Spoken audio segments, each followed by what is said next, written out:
Hai semua, selamat datang di channel Baca Saham. Pada video ini, kita akan membahas satu saham yang hampir selalu naik di bulan Maret, di mana probabilitasnya mencapai 78% dalam 9 tahun terakhir. Saham apakah itu? Tapi seperti biasa, semua pembahasan ini bukan rekomendasi dan hanya informasi. Ingat, kerugian kamu tanggung sendiri ya. Nah, saat ini kita akan membahas saham BC atau PT BC International. Teman-teman bisa lihat di sini untuk gambaran umum tentang perusahaan ini.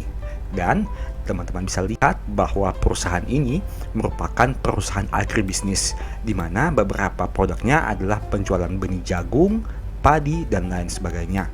Salah satu brand terkenalnya adalah benih jagung bermerek BC18.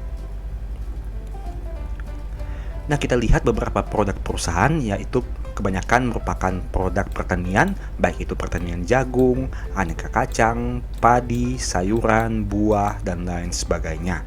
Teman-teman bisa lihat untuk detailnya pada tampilan berikut ini.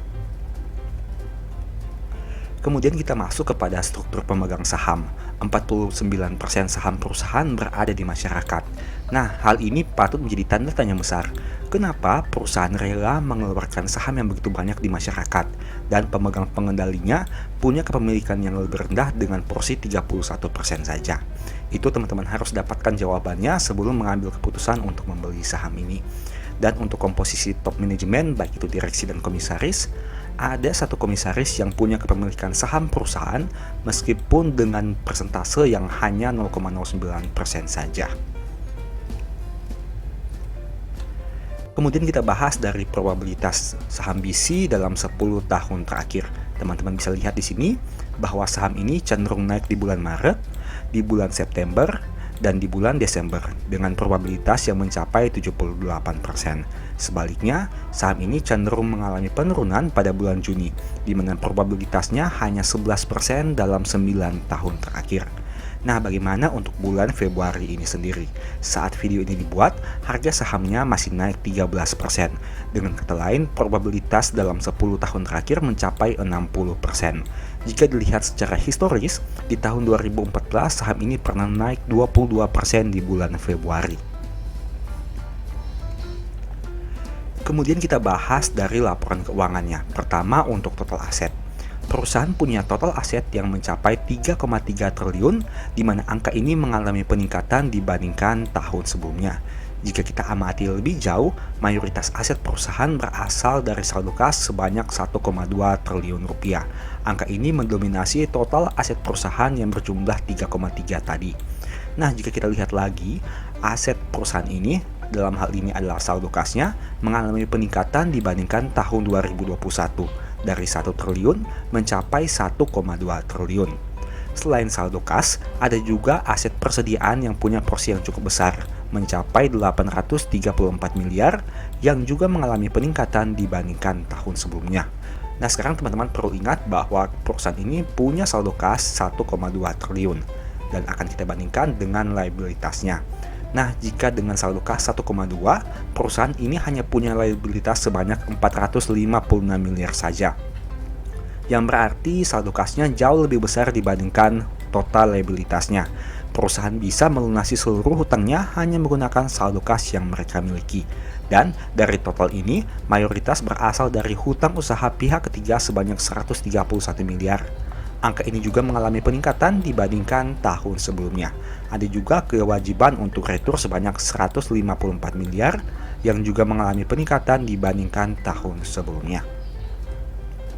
Kemudian dari aspek ekuitasnya berjumlah 2,8 triliun yang mengalami peningkatan dibandingkan tahun 2021, di mana mayoritasnya berasal dari saldo laba yang belum ditentukan penggunaannya sebanyak 2,3. Angka ini juga naik dibandingkan tahun sebelumnya. Kemudian kita bahas dari laba ruginya. Penjualan perusahaan mengalami peningkatan dari 1,4 menjadi 1,8 di tahun 2022. Begitu juga dengan beban pokoknya yang dari 837 miliar naik menjadi 1 triliun di tahun 2022. Dan karena kenaikan penjualan neto yang jauh lebih besar dari kenaikan beban pokok, menyebabkan laba bruto perusahaan masih bisa naik dari 646 menjadi 806 miliar di tahun 2022. Untuk komponen biaya yang lain bisa dilihat di sini bahwa cenderung cukup wajar dari tahun 2021 ke tahun 2022. Kita lihat sekarang dampaknya terhadap laba pencapaian perusahaan. Labanya naik dari 225 miliar menjadi 340 miliar di tahun 2022. Angka ini tentu didominasi karena kenaikan pendapatan yang jauh lebih besar dari kenaikan biaya pokoknya. Kemudian kita bahas dari aspek historical EPS-nya. Teman-teman bisa lihat bahwa dalam 4 tahun terakhir, kinerja perusahaan pernah mengalami penurunan di tahun 2020 dengan pencapaian EPS yang hanya 92 saja. Tapi setelah itu di tahun 2021 dan 2022, EPS-nya kembali naik, di mana pencapaian pada tahun 2022 menjadi yang terbesar dalam 4 tahun terakhir ini. Untuk aspek dividen, saham ini juga bisa dikatakan menarik karena konsisten membagi dividen setidaknya sejak tahun 2018 hingga tahun 2022, di mana tidak pernah absen membagi dividen satu kali pun dalam 5 tahun terakhir.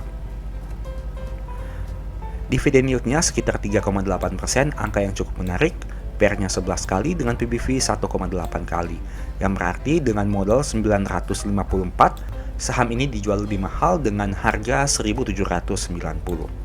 NPM-nya 18% dengan Royal 15%, angka yang bisa dikatakan cukup baik. Dan mereka punya DER yang rendah dengan angka yang 15% saja, seperti yang sudah kita bahas sebelumnya. Kemudian untuk sisi harga sahamnya dalam 5 tahun terakhir sudah naik 12%, sempat di 1.900 tapi sempat juga di 560. Dan saat video ini dibuat, bisa dikatakan harganya berada mendekati harga terendah 5 tahun terakhir. Dan hal ini harus menjadi pertimbangan teman-teman sebelum melakukan pembelian. Kemudian dari aspek historical PBV, saham ini punya historical PBV rata-rata dalam 3 tahun terakhir sekitar 1,3 kali. Dan saat video ini dibuat, bisa dikatakan harganya diperdagangkan di atas rata-rata PBV-nya.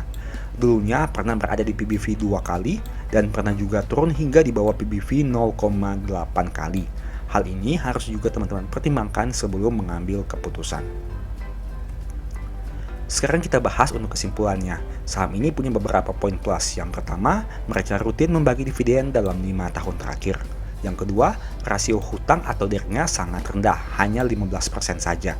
Yang ketiga, jumlah saldo kasnya jauh lebih besar dibandingkan total hutangnya, yang berarti likuiditas saham ini sangat baik. Dan yang keempat, labanya mengalami peningkatan di tahun 2022 untuk Q3 2022. Tapi meskipun banyak poin plus, saham ini juga ada minusnya, di mana poin pertama yang harus teman-teman ingat bahwa mayoritas saham ada di masyarakat. Ini menjadi pertanyaan besar. Kenapa? Dan untuk poin keduanya, PBV saat ini berada di atas rata-rata PBV 3 tahun terakhir, yang bisa berarti dikatakan saham ini sedang berada di valuasi yang cukup mahal. Poin minus ketiga, harga saat ini mendekati harga tertinggi 5 tahun terakhir, sehingga rentan mengalami koreksi. Dan poin keempat, labanya tidak konsisten naik, di mana pernah turun di tahun 2022 seperti yang sudah kita lihat tadi pada IPS-nya. Nah, ini merupakan pembahasan singkat dari saham BC. Selalu ingat bahwa pembahasan ini bukan rekomendasi dan hanya informasi. Ingat, kerugian kamu tanggung sendiri ya. Dan sebagai informasi, apabila teman-teman tertarik mempelajari cara analisa laporan keuangan dengan lebih detail, mungkin ebook cara cepat analisa laporan keuangan ini bisa membantu. Di sini banyak pembahasan mulai dari komponen neraca hingga analisa arus kas. Tersedia juga file Excel yang berfungsi sebagai fitur screening laporan keuangan secara otomatis, yang mana diharapkan bisa mempermudah teman-teman dalam melakukan analisa. Apabila tertarik melakukan pembelian, silahkan chat WA saja ke nomor yang tercantum ini. Oke, sekian video ini, semoga bermanfaat. Thank you.